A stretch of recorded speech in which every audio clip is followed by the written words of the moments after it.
Selamat pagi ya.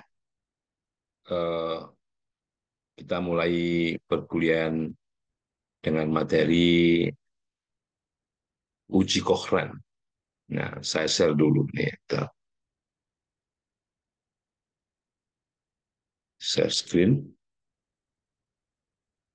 Hmm. Baik.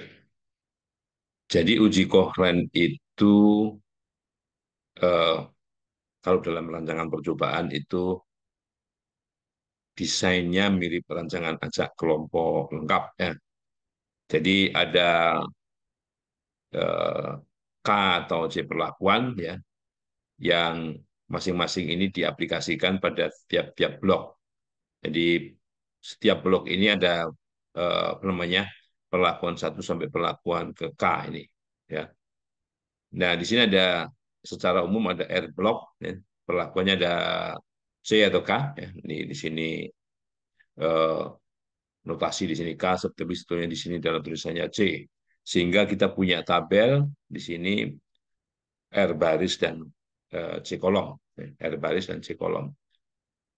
Hanya saja bedanya dengan rancangan acak kelompok lengkap itu bahwa si respon ini adalah baca biner 0101. Ya. Dan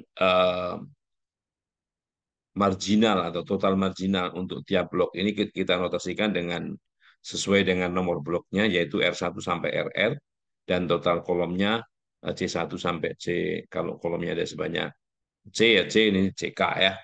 C. Oke, C mestinya. Ya, biar biar konsisten ya. Nah, asumsi yang diperlukan di sini bahwa blok-blok dipilih secara acak dari seluruh kemungkinan populasi blok, kemudian keluaran dari perlakuan dapat dikategorikan sebagai tidak atau ya 01 ya, jadi biner ini ya untuk tiap blok. Sedangkan hipotesis dalam pengujian ini bisa saja begini bunyinya. Jadi hipotesis 0 itu perlakuan memiliki efektivitas yang sama. Sedangkan hipotesis tandingannya terdapat perbedaan dalam hal efektivitas perlakuan. Nah, dalam terminologi matematis, jadi kalau kita notasikan P subscript IJ ini yaitu peluang bahwa pengamatan pada baris ke I atau blok ke I perlakuan ke J itu sama dengan satu, ya, itu PIJ. Nah, kalau sama dengan nol berarti satu min PIJ. Nah, sehingga keefektifan yang sama antar perlakuan itu memiliki arti bahwa untuk setiap I, ya, untuk setiap blok dari satu sampai R itu peluang akan bernilai satu, ya, itu sama untuk setiap eh, kategori kolom, kategori perlakuan. Nah, sehingga hipotesis di atas itu setara dengan menyatakan ini, untuk tiap baris, ya, untuk tiap blok, blok satu sampai blok R itu memiliki peluang PI1, PI2, sampai PIC itu sama. Ya. Dan alternatifnya tentunya sedikitnya ada beberapa J dan K pada beberapa I yang membuat PIJ tidak sama dengan PIK. Nah, statistik ujinya ini T ini. C jumlah jumlah kategori pelakuan ya, kolom ya. CJ jumlah pengamatan pada kolom J ya. N banyaknya semua pengamatan, C adalah tadi sama. Sedangkan RI adalah eh, total pengamatan pada blok ke I. Ini T-nya ya. Atau mungkin T itu bisa dituliskan menjadi T sama dengan ini ya. Jadi kedua rumus ini sama. Kedua rumus ini sama ya. Nah, mungkin dalam dalam algoritma pemrograman maka T itu bisa lebih dipermudah lagi menjadi rumusnya ini ya.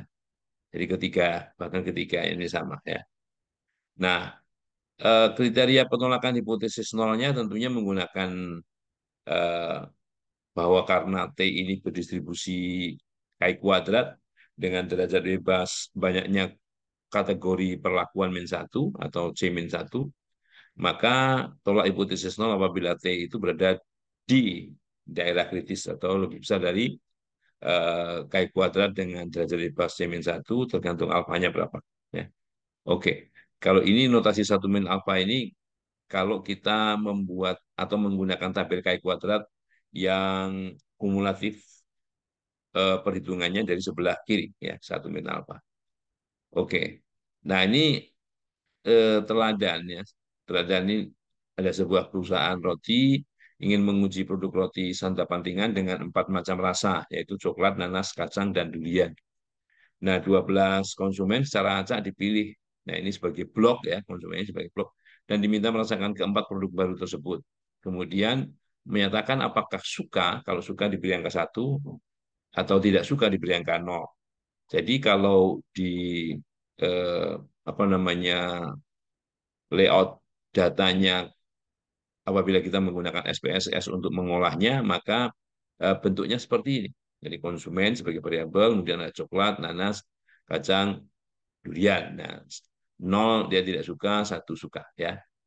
Datanya seperti ini. Nah, outputnya dalam proses pengolahan ini tes atau pengujian untuk beberapa sampel yang saling berhubungan. Tapi jangan lupa di sini kita pilih coherence Q. Karena untuk beberapa sampel yang berhubungan itu bisa saja Friedman atau Kendall W. Ya. Eh, Seperti ini nama-nama perlakuannya ya. Apa namanya rasa dari roti itu coklat, nanas, kacang, dan durian ya. Dan outputnya adalah seperti ini ya, seperti ini. Eh, yang penting kita lihat adalah yang paling bawah, ini banyaknya data, nilai statistik ujinya adalah 4,784, dan dengan terjadi pas 3, ini kita punya peluang, ya, asymptotic signifikansinya, nilai peluangnya 0,188. Nah, karena nilai asymptotiknya 0,188 ini eh, lebih besar daripada, katakanlah kalau kita gunakan taraf nyata pengujian 5%, itu lebih besar daripada 0,05, maka eh, ini mengindikasikan bahwa hipotesis nol itu diterima. Artinya peluang berbagai rasa roti yang disukai oleh konsumen itu masih bisa dikatakan sama secara statistik. Ya. Oke. Nah, kemudian akan saya share bagaimana kalau kita mengerjakan dengan R ya, mengerjakan R. Nah, jadi oke, sebelumnya tentunya kita sudah membuat data. Saya beri nama koren2.txt. Ya. Oke, coba kita perlihatkan dulu data koren2.txt itu seperti apa. Ya. Nah, ini koren2.txt ya. Eh, Konsumen, rasa, respon. Nah, cara menyusunnya seperti ini, tidak seperti cara menyusun eh, data, layout data kalau kita menggunakan SPSS. Ya, oke. Nah, jadi eh, sintaks R-nya cukup begini. Pertama, tentunya kita memanggil eh, data tersebut ya, karena datanya TXT, kita panggil di tabel file di mana kita menyimpan data itu koren.txt, headernya true karena tadi sudah diberi nama eh, variabel ya. Kemudian kita perlihatkan koren datanya seperti apa. Nah, ini koren datanya ya. Ini koren datanya bahwa variabelnya ada konsumen, rasa, dan respon. Nah, ini cross tabulasinya, tabulasi silangnya, yang respon 0, respon 1 itu untuk pilihan rasa ini ya, pilihan rasa ini komposisinya seperti ini.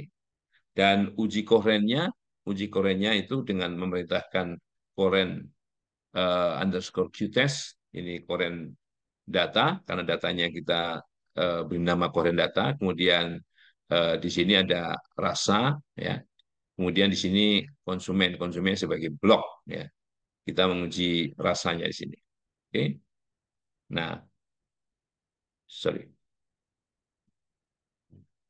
koren, nah, oke, ada sedikit masalah, ya, di koren koren data tadi, ya. Kita panggil dulu library-nya, library R statics ya. Kemudian kita panggil koren Tadi belum kita panggil library R statiknya ya. Kemudian sekarang kita panggil coherent Q-test-nya, nah akan menampilkan nilai statistiknya 4,78 sama seperti outputnya SPSS tadi, dan nilai peluangnya 0,188 ya. Ini sekali lagi ya, ini uji coherent Q. Nah, oke. Nah, demikian kalau kita menggunakan uji coherent apabila kita menggunakan sintaks R ya. Saya kira eh,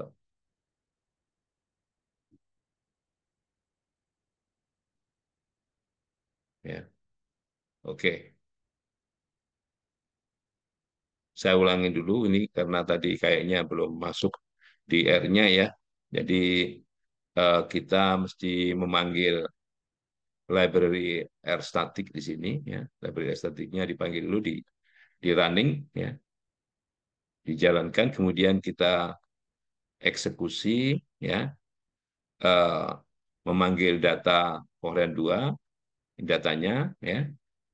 Ini tabulasi silangnya dan ini adalah eh, Koren Q statistiknya, Koren Q, uji Koren Q, sorry, ya, yang mana sintaksnya di sini adalah ini datanya, kemudian ini adalah respon dan di sini adalah yang kita uji apakah terdapat perbedaan rasa ya untuk semua blok apa tidak ya, dan ini hasilnya sebagaimana kalau tadi kita menggunakan SPSS nilai statistiknya 4,78 dan sama ya. Ini dan nilai peluangnya adalah 0,188.